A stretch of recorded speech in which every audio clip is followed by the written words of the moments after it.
Welcome to my channel unique dictation. 16 मई 2025 जागरण संपादकीय, जिसकी स्पीड 80 वर्ड पर मिनट होने वाली है। आज का शीर्षक है सवालों से घिरा सुप्रीम कोर्ट। तो आइए स्टार्ट करते हैं। स्टार्ट। न्यायिक सक्रियता अच्छी बात है, लेकिन जब वह अति सक्रियता में बदल जाए और इस क्रम में संविधान की अनदेखी कर अपनी सीमा का अतिक्रमण करता दिखने लगे, तो फिर उससे सवाल किए ही जाने चाहिए।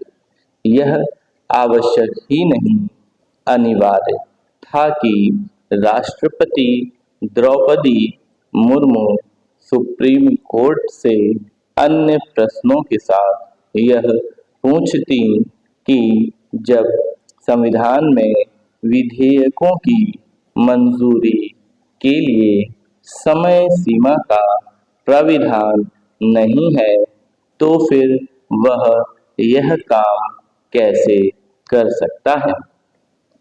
राष्ट्रपति को ऐसे कई सवाल इसलिए पूछने पड़ रहे हैं क्योंकि कुछ समय पहले सुप्रीम कोर्ट ने तमिलनाडु मामले में अपने निर्णय में वहां के राज्यपाल को आदेशित किया था कि उन्हें विधानसभा से पारित विधेयकों पर तय समय में फैसला लेना होगा।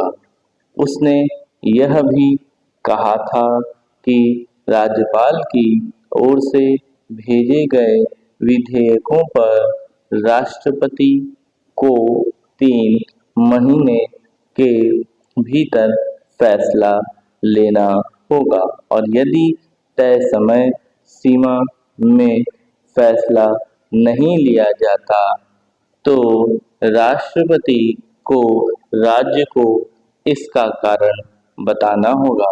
वह यहीं नहीं रुका था, उसने ऐसे किसी विषय पर राष्ट्रपति को खुद से सलाह लेने को भी कह दिया था। ऐसा आदेश देकर सुप्रीम कोर्ट ने एक तरह से राज्यपाल और राष्ट्रपति की संवैधानिक शक्तियों में बदलाव कर दिया था। किसी के लिए समझना कठिन था कि ऐसा किस अधिकार से किया गया। इससे भी विचित्र बात यह हुई थी कि सुप्रीम कोर्ट ने राज्यपाल के पास विचारार्थ तमिलनाडु के विधेयकों को खुद मंजूरी देकर उनके कानून बनने का रास्ता साफ कर दिया था। ऐसा इसके पहले कभी नहीं हुआ। उसने एक तरह से राज्यपाल और राष्ट्रपति दोनों की शक्तियों को अपने हाथ में ले लिया था।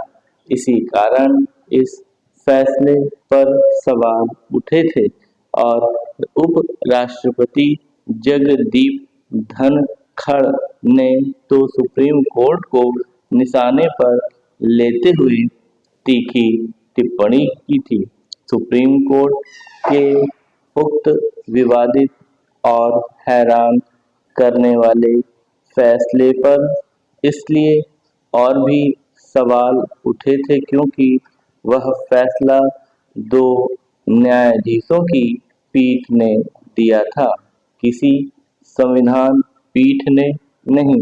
यह न्यायिक सीमा का अतिक्रमण नहीं तो और क्या था।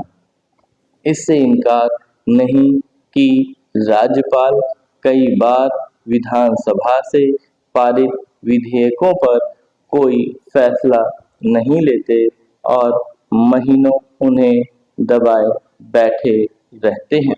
इसलिए इस समस्या का समाधान निकाला ही जाना चाहिए। लेकिन इसके नाम पर सुप्रीम कोर्ट ऐसा निर्णय कैसे दे सकता है जो संविधान सम्मत ना हो। सुप्रीम कोर्ट को संविधान की व्याख्या का अधिकार है, लेकिन इसका यह अर्थ नहीं कि वह संविधान को नए सिरे से लिखता हुआ दिखने लगे। यह पहली बार नहीं है जब उसने न्यायिक सक्रियता की अति की हो। उसने कृषि कानूनों की परख किए बिना ही उन पर रोक लगाकर भी ऐसा ही किया था। समाप्त।